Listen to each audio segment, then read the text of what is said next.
side, projects do and can get longer because of this. The second way, fixed fee structuring, is generally not preferred. I mean, it leads sometimes to much quicker procurement of buildings, but with fixed fees, really, design quality does and can lack because there's just not enough time to get there. This is really a standard, or the read the work stages. I mean, it's kind of the route the design takes to procure a building. Generally goes from feasibility in the brief, where, you know, and really what we want to try and get across, and what we've discovered in our case studies, is really where the value, what are the key stages where those values lie within the process. So this is the kind of, you start with the feasibility, you have, you know, you develop your design, you outline proposals. Detailed design is generally where you submit for planning, and planning is a statutory consent.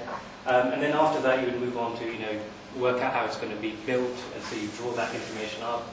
Go to tender process, all the contractors, subcontractors come on board, and then finally, you know, build it and as practical completion. So that is the sort of standard conventional route that's taken. And also this thing here on the left is a sort of, you know, the eternal triangle where, and generally even through sort of good teams, it's very difficult to achieve more than two of those factors at the same time. Just because, as you can appreciate, you know, quality, if you want a quality building, generally takes more time and it costs more. And it's these sort of issues that are sort of the basis of how architects work, and that's generally how fee structuring and everything's thought about. I just put a bit of a thought in about architecture, and Rob mentioned the way they think. Generally, good architects will sort of, they like perfection, and they will generally sort of, you know, all they're worried about is breaking even because they want to get their perfect building. And that's one of the sort of molds that we're trying to kind of break with Latis in what we do. I'll let James sort of start off the case study. This is our first example of the 4 case studies we're going to look at. This is one of the earliest jobs we came into the office. It's a brownfield site. It's in Nottingham. It's mixed use.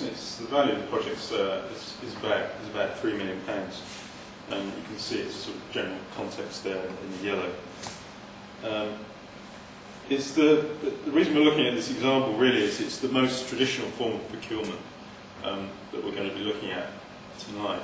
As Christian explained earlier, it goes through various stages from feasibility right up to detailed design and then completion and handover. So this is at the very early stage of feasibility, where you basically just get an idea. You can see at the bottom here we're using descriptions of how the massing works within the building, what sort of floor plate areas we're looking at, you know, all these sort of calculations we need in order to determine how the building will operate, essentially. The scheme comprises, obviously I said it's on a brownfield site, there's 20 residential units on 3 floors. There's a few duplexes in there as well into the mix. The residential units are based around the concept of a townhouse, and that relates to its context, as you see on the right there. There's that drawing. On the lower floors, there's the retail, which would be mostly sort of dentists, doctors, and places like that. There's a south-facing courtyard, as you can see from this diagram, with sort of car parking underneath. The kind of main sort of point about this is totally down to the procurement route. It's very classical. It's the most widely used form. The fee is sort of charged over several percentages and layering the project.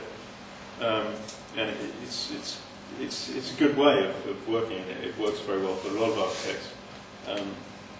But obviously, you know, as we move through examples, you'll see how we can sort of start to change that. I think the thing is, yeah, it works well, and it's the general way of procuring building, and it works at a percentage fee as we've got on this job. But I think that little bit of incentive is slightly lacking. And so, I mean, we're happy, and I'm sure in the end the building will turn out quite well. But there's, as we discover later on, this incentive factor slowly, you know, starts coming in.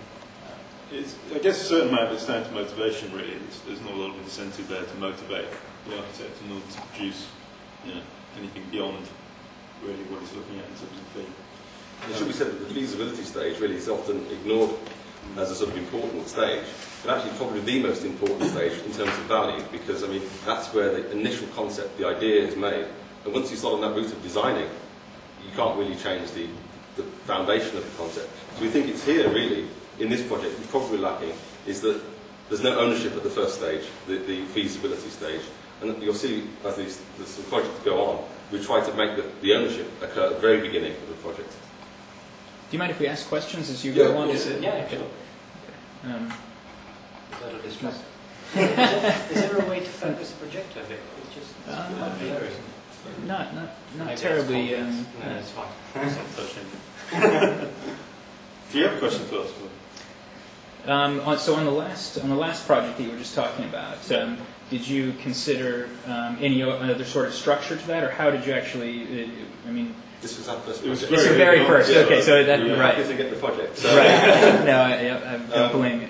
But as we've done more projects, you realise actually the feasibility stage, which is often done for free in many places, very often done for free by the architect in order to get the job.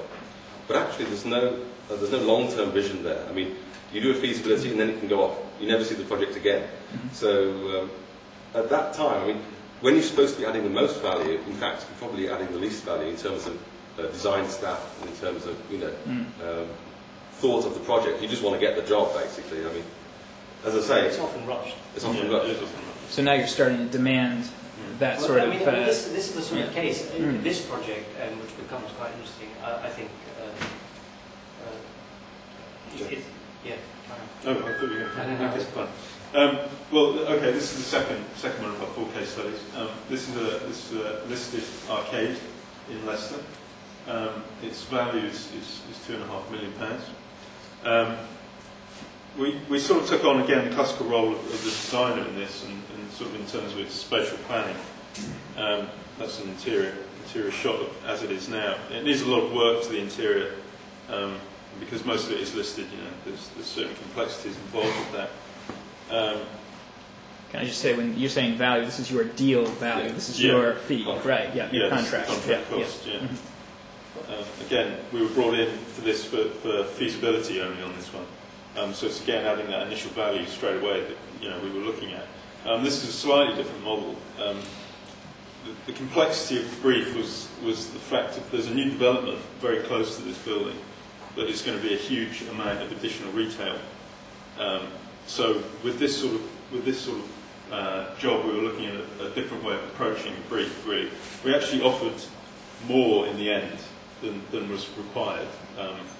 That was purely because we felt for this project that we kind of needed to add a little bit extra value,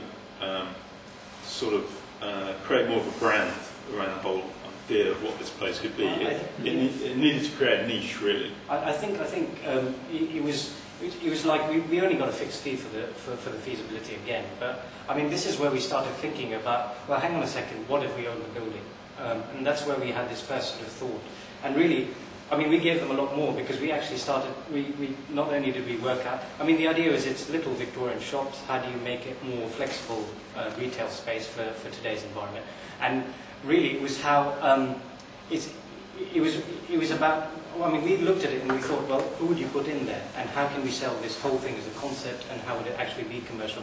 And I think these are the thoughts when you have ownership of, what is the building going to be in the end, and how is it going to sustain itself? And so we actually thought about all of that at feasibility stage, and I think this is where we sort of started realizing, well, actually, this thing is quite important, this little ownership, and they're lucky they got it for free. But did you win this through a competition, or was it you the only ones? A lot of our stuff is just through contacts and people that we've met. The competition thing is great, and we have done a lot of competitions, but in the end, something's going to pay the bills, I mean, the whole thing about competitions is again, it goes back to the educational thing. It's very insular. You're competing against 200 architects, all doing the same. I was just going to say, it's a standard practice to show more in the feasibility study than you actually plan to deliver. Well, it's kind of an interplay between getting the job and offering too much. It's really difficult to sort of get that line. But I mean, for this project, our appointment really was to do spatial planning. Yeah. To work out how many shops can you get into this space. But I think, actually, for this building to succeed, it needed more than that, because you couldn't just put shops in there and make it work. You need to think of what type of shops. These are all sort of 600 square foot units. You're not going to put anything you're not going to put next door, major sort of retail shops in there. So it needed a whole branding, really. I think we provided